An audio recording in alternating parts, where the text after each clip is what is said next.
1,00,000 మంది శివభక్తులతో కలిసి మహారుద్రాక్ష పూజలో పాల్గొనండి. వెంటనే కాల్ చేసి మీ పేరును నమోదు చేసుకోండి. నమస్తే, welcome back to Suman TV. Present మనతో పాటు ఉన్నారు motivational speaker, family counsellor, public speaker Rajani Ramma గారు. నమస్తే మ్యామ్. నమస్తే నవీన. మేడం, కొన్ని సంఘటనల గురించి మాట్లాడుకుంటే అంటే అసలు దీని గురించి మాట్లాడాలా, ఇలాంటి న్యూసెస్ కూడా వస్తాయని చాలా వచ్చాయి. కానీ ఏంటంటే దీనికి ఎక్కడ కూడా మనం ఏమంటారు కట్టడి వేయడం అనేది లేదు, జరగట్లేదు. పనిష్మెంట్స్ అనేవి ఇమీడియట్లీ రాకపోవడం వల్ల కూడా కొన్ని బాగా జరుగుతున్నాయని మనం చాలా వీడియోలో మాట్లాడుకున్నాం. మరి రీసెంట్గా న్యూస్ చూస్తే ఖమ్మం డిస్టిక్లో జరిగినటువంటిది కన్న తల్లి పైనే కొడుకు చేసినటువంటి దారుణం అఘాయిత్యం అనమాట. ఎన్నో చూస్తున్నాం మనం సంఘటనలు. అంటే తల్లి పైన కొడుకు అంటే మద్యం తాగితే ఇంకా మద్యం మత్తులో తల్లి, చెల్లి, భార్య ఇంకా ఏం సంబంధాలు తెలియవా వాళ్ళకి, ఆ తల్లి చెప్తుంది చాలా. మరి ఒక్క సైజ్ నుంచి మాట్లాడుకుంటే అంటే అవేర్నెస్గా ఏం చెప్పొచ్చు అంటారు? అవును, భద్రాచలం తాలూకా పాల్వంచ అయితే అక్కడ ఆ గ్రామంలో జరిగిన అతి దారుణమైన సంఘటన తల్లి మీద అటాక్ చేయటం. ఇప్పుడు ఇలాంటివి నవీన మనం డైరెక్ట్గా మాట్లాడుకోవాలంటే ఈ చుట్టుపక్కల జరుగుతున్నాయి. ఇప్పుడు ప్రజెంట్ నేను ఒక కేసు డీల్ చేస్తున్నాను. ఒక ఫ్యామిలీ తల్లిని రోజు కొడతాడు, బాగా రక్తాలు వచ్చేలా కొడతాడు, ఇంట్లోంచి వెళ్ళగొడతాడు. వెళ్ళిపోతే మళ్ళీ పిలిచి నాకు భోజనం ఎవరు పెడతారో రా అంటాడు. వెళ్ళంగానే కొడతాడు. తండ్రి పక్కన చూస్తూ కూర్చుంటాడు. ఏమన్నంటే తండ్రిని కూడా కొడతాడు, లేదంటే తల్లిని బాగా కొడుతుంటాడు. అతని భార్య ఏమో ఊళ్ళోకి వెళ్ళి కూర్చుంటుంది. ఎవ్రీ 1st తారీఖు వచ్చి శాలరీస్ తీసుకొని వెళ్ళిపోతుంది. మరి ఈయనేమో తల్లిని హింసలా పెడుతుంటాడు. అదేంటి అని అడిగితే అంటే తప్పు ఎక్కడుందో నేను ఒకసారి చెప్తున్నా. ఇప్పుడు అతిగారావం, అతి అనకపోయినా కొడుకు కదా, కొడుకు బాగుండాలి. ఎంతసేపటికి కొంతమంది కొడుకు బాగుండాలి, కూతుళ్ళు ఏమైపోయినా పర్వాలేదు. ఈ ఎఫెక్ట్ అంతా కూతురు మీద పడుతుంది. అక్కడ ఆ కూతురు ఇంటికి వచ్చేయడం, కూతురింటి దగ్గర గొడవ పెట్టడం, కూతురు భర్త కూడా పాపం అమ్మాయిని అప్పుడప్పుడు బాధ పెడుతూ ఉంటాడు. ఈవిడి కాపురమే అంతంత మాత్రంగా ఉంటే మీరందరూ వచ్చి ఇక్కడ గొడవ పెడితే ఈవిడి కాపురం ఏమవుతుంది, అసలు మీ ఫ్యామిలీ ఏమవుతుంది మీరు చూసుకోవాలి. ఇదంతా పక్కన పెడితే కొడుకు ఏమైపోతాడు, కొడుకు ఉద్యోగం ఏమైపోతుంది, కేసు పెట్టండి అని అంటే అమ్మవాడు ఏమైపోతాడు, వాడు ఉద్యోగం పోతుంది. మరి రోజు దెబ్బలు తిని కూతురింటికి రావటం బాగుందా అని నేను అడుగుతాను. సో ఇలా చాలా జరుగుతున్నాయి అన్నమాట. దానికి ఒక ఎండ్ అనేది తీసుకోలేకపోతున్నారు, తెగించలేకపోతున్నారు. పంచాయతీ పెట్టి నలుగురితో గట్టిగా మాట్లాడించటమా, పోలీస్ కేసు పెట్టడమా, తల్లిదండ్రులుగా వీళ్లే కొంచెం గట్టిగా మాట్లాడటమా, ఇవేమీ లేవు. ఆస్తిపాస్తులన్నీ లాక్కుని రోజు కొట్టడం, ఇది ఎక్కడ దారుణం, ఇది ఎంత అన్యాయం. ఇప్పుడు ఈ తల్లిని చూసుకుంటే పాల్వంచలో ఏకంగా రేప్ చేయబోతున్నాడు. అంటే ఏంటంటే భోజేషు మాత తల్లి అన్నం పెట్టి కన్న తల్లి 9 మాసాలు మోసి కని పాలిచ్చి ముడిగడిగి మూతి కడిగి నీకు కడుపు చూసి ఇంతవాడిని చేసి నువ్వు చదువుకుంటానంటే చదివించి, చదువుకోకపోయినా నీకు గారాబం చేసి ముద్దు చేసి నిన్ను ఎంతో ప్రేమగా చూసుకుంటున్న తల్లి మీద నువ్వు రేప్ చేయడానికి దిగజారేవంటే ఆవిడ నీకు అవసరాలు తీర్చే ఒక సాధనంలాగా మాత్రమే నీకు కనిపిస్తుంది అని నిరూపణ అవుతుంది. ఇక్కడ తల్లి అనే భావన ఎక్కడన్నా కనపడుతుందా అతనికి? ఎంతసేపు అవసరాలు తీర్చే ఒక సాధనంగానే చూశాడని నాకు అనిపిస్తుంది. ఇలా ప్రవర్తన కొంతకాలంగా మారుతుంది, వీడు ఇలా తయారవుతున్నాడు అని అన్నప్పుడు వీళ్ళు కూడా గట్టి యాక్షన్ తీసుకోవాలి. నువ్వు బ్రతుకు అని చెప్పి పంపించాలి బయటికి. మంచితనం మీదే, మీరేం కొట్లాడద్దు, వేరే యుద్ధాలు ఏం చేయొద్దు, శత్రుత్వాలు ఏం పెంచుకోవద్దు. తండ్రి కూడా ఉన్నాడు అక్కడ, మీరు గమనిస్తే. మేబీ ఆటో తండ్రిదేనేమో, డ్రైవింగ్ సీట్లో కూర్చున్నాడు. నువ్వు తండ్రివే అంటే నిదానంగా అవునని చెప్తున్నాడు. కానీ ఇంత ఘటన జరిగింది అని ఏమాత్రం అతను సీరియస్గా మాట్లాడటం లేదు. నేను చెప్పిన కేసులో కూడా తండ్రి సైలెంట్గా కూర్చున్నాడు. అంటే ఏంటి, నేను బాగానే ఉన్నాను పర్వాలేదు అనుకుంటున్నారా తండ్రులు?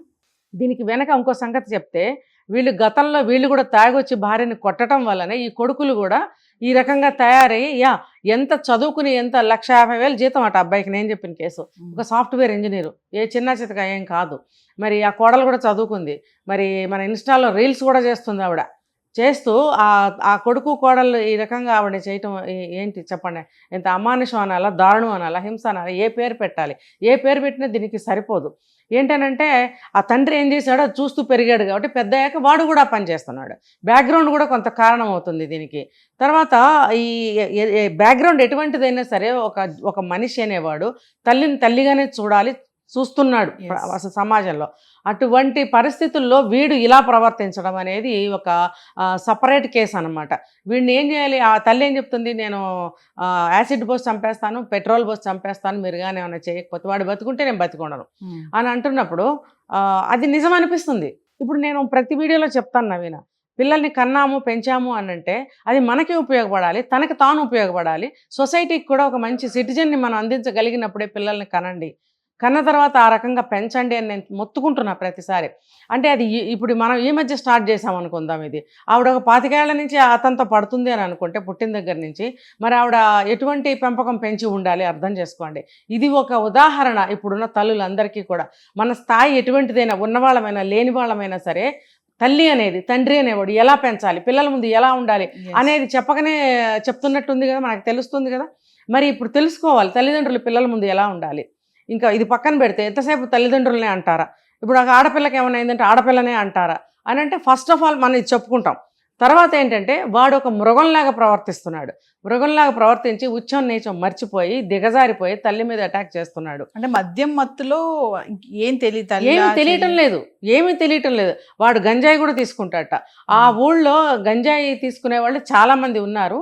మీరు గనక అనుమతిస్తే, మీరు గనక సహకరిస్తే నేను ఆ స్పాట్స్ అన్ని చూపిస్తానని చెప్పి అతను ఒక అబ్బాయి చెప్తున్నాడు. అక్కడ ఎవిడెన్స్ చెప్తున్నాడు. అతను మేబీ ఆ చెల్లెలు కొడుకు ఎవరో ఒక అతను చెప్తున్నాడు. అతనికి కూడా కాలుకి దెబ్బలు తగిలినాయి, కాలుకి ఏదో కట్టుకుంటున్నాడు ఆవిడని సేవ్ చేసే క్రమంలో. ఆవిడకి కన్ను ఉబ్బిపోయి ముక్కులోంచి రక్తం వచ్చేసి కన్ను కనబడటం లేదు, వీపంతా కొట్టాడు, రక్కాడు, కొరికాడట. ఆడు మనిషి రాక్షసుడు అండి వాడు. రాక్షసుడిని ఇప్పుడు ఉన్నారు మన పురాణాల్లో కూడా రాక్షసులు ఉన్నారు. రాక్షసుల్ని కన్నది కూడా ఒక స్త్రీమూర్తే, ఒక మంచి స్త్రీమూర్తి. రాక్షసాంశలో పుట్టిన వాళ్ళు ఉంటారు. అట్లాంటి వాళ్ళు ఇలా ప్రవర్తిస్తారనమాట. ఇప్పుడు పుట్టినప్పుడు ఏ తల్లి అయినా సరే చెడ్డగా పెంచదు, కాకపోతే గారాబం పెరిగి పెరిగి పెరిగి వాడు ఇలా తయారవుతాడు. దీనికి సొసైటీ కూడా కొంత కారణం. ఇప్పుడు మనం ఎన్ని వింగ్స్లోకి మనం వెళ్ళాలంటే అవన్నిట్లోకి వెళ్ళినందువల్ల ప్రయోజనం ఏంటి అని అనుకుంటే నేనేం చెప్తాను అంటే ప్రయోజనం ఉండాలి అంటాను నేను. ఇప్పుడు ఒక ప్రభుత్వాన్ని తీసుకున్నా, ఒక సొసైటీని తీసుకున్నా, ఒక కుటుంబాన్ని తీసుకున్నా, ఇవన్నీ కూడా ఒక మనిషి నాశనం అవడానికి ఖచ్చితంగా ఒక సోర్సెస్ అన్నమాట ఇవన్నీ కూడా. ఇప్పుడు మరి ఇన్ని షాపులు ఓపెన్ అవడానికి కారణం ఎవరు? ఇప్పుడు నేను వింటున్నాను, మొన్న మధ్యకాలం తర్వాత కూడా ఎక్కువైపోయారు తాగేవాళ్ళు, షాపులు ఎక్కువైపోయినాయి, స్టూడెంట్స్ లేదు, టీనేజ్ పిల్లలు లేరు, అమ్మాయిలు లేరు, అబ్బాయిలు లేరు, సాఫ్ట్వేర్ లేరు, డాక్టర్లు లేరు, యాక్టర్లు లేరు, కూలి చేసుకునేవాళ్ళు ప్రతి ఒక్కరు ఆ షాపుల దగ్గర క్యూలు కడుతున్నారు. ఆ క్యూ రోడ్డు మీద దాకా క్యూ. ఎంత ఆశ్చర్యకరంగా ఉందంటే నాకు, అంటే మన సమాజాన్ని, మన రాష్ట్రాన్ని, మన ప్రభుత్వాన్ని, మన కుటుంబాన్ని, మన సొసైటీని మన చేతులతో మనమే సర్వనాశనం చేస్తున్నాము. మరి దేనికోసం అది ఆలోచించాలి కదా. అవి మూసేస్తేనో లేకపోతే లైసెన్స్ ఉన్న వాళ్ళకి ఇవ్వటమో ఏదో ఒకటి చేసుకోవాలి వాళ్ళు. దీని గురించి నేను అంత డీప్గా నేను మాట్లాడలేను. వాళ్ళు ఏదన్నా ఒక కంట్రోల్ అనేది చేసినట్టయితే ఇలాంటి ఘటనలు తగ్గుతాయి. తల్లి మీద అఘాయిత్యం ఏంటండి? తల్లి మీద ఇప్పుడు తండ్రులు కూతుళ్ళ మీద చేస్తున్నారు. అంటే ఒక కూతురికి ఒక తల్లికి కూడా ఇంట్లో స్వేచ్ఛ లేదు, ఇంట్లో రక్షణ లేదు. అంటే ఇప్పుడు బయటకు వెళ్తే ఏదైనా జరుగుతుంది, జాగ్రత్త జాగ్రత్త జాగ్రత్త అని చెప్తున్నాం రోజు మొత్తుకొని. ఇవాళ నేను ట్రెండ్ మార్చి చెప్తున్నాను, ఇంట్లో ఉన్న వాళ్ళకి కూడా రక్షణ లేకపోతే ఎవరు రెస్పాన్సిబిలిటీ? ఇప్పుడు బయటకు వెళ్తే మీరు ఇలా ఉన్నారు, అలా ఉన్నారు, జాగ్రత్తగా వెళ్ళండి, మీరు ఎలా ఉండబట్టి అలా జరిగింది అంటే మనం ఒక కోణంలో నుంచి మనం చెప్పాం అది. మరి ఇప్పుడు ఈ కోణంలో నుంచి ఇంట్లో ఉన్న ఆడదానికి తల్లికి రక్షణ లేదు, చెల్లికి రక్షణ లేదు, కూతురికి రక్షణ లేదు, ఆ కుటుంబ సభ్యుల నుంచే రక్షణ లేదు అని అంటే మరి తప్పు ఎవరిది అనాలి? ఆ స్త్రీదా? ఇప్పుడు చెప్పండి సమాధానం. సొసైటీలో ఎవరిది తప్పు? ఏదేమైనా మేడం, అంటే సొసైటీలో కొన్ని సంఘటనలు మాట్లాడలేకపోతున్నాం ఇలాంటివి. అంటే తల్లిదండ్రులు కొట్టే వాళ్ళని చూసాం, మనం రోడ్డు మీద వదిలేసే వాళ్ళని చూసాం. ఇప్పుడు ఏంటంటే ఎంత దిగజారిపోయారంటే చూడండి, మద్యం మత్తులో తల్లిపైనే అంటే ఇంకా మీరు అన్నట్టుగానే మరి ఆడవాళ్ళకి ఎక్కడ స్వేచ్ఛ ఉంది? స్వేచ్ఛ అంటారు, మరి ఇంట్లో లేదు, రక్షణ లేదు, స్వేచ్ఛ ఎప్పుడూ లేదు. డబ్బు సంపాదిస్తున్నారు, ఎంతవరకు స్వేచ్ఛగా ఉన్నారో ఆ అమ్మాయిలను అందరిని పిలిచి అడగాలి, రక్షణ అనేది లేదు. సో ఏదేమైనా మేడం, మీరు అన్నట్టుగానే రక్షణ స్వేచ్ఛ అన్నారు చూసారా, దీని గురించి మనం ఒక టాపిక్ చెయ్యాలి ఖచ్చితంగా. రక్షణ వేరు, స్వేచ్ఛ అనేది స్వేచ్ఛ ఎప్పుడూ లేదనుకోండి. మరి మహిళలు అన్నిట్లో ముందున్నారని చెప్పడమే కానీ మరి నిజంగా ఉన్నారా లేదనేది మనం ఒక వీడియోలో మాట్లాడుకోవాలి ఖచ్చితంగా. Thank you.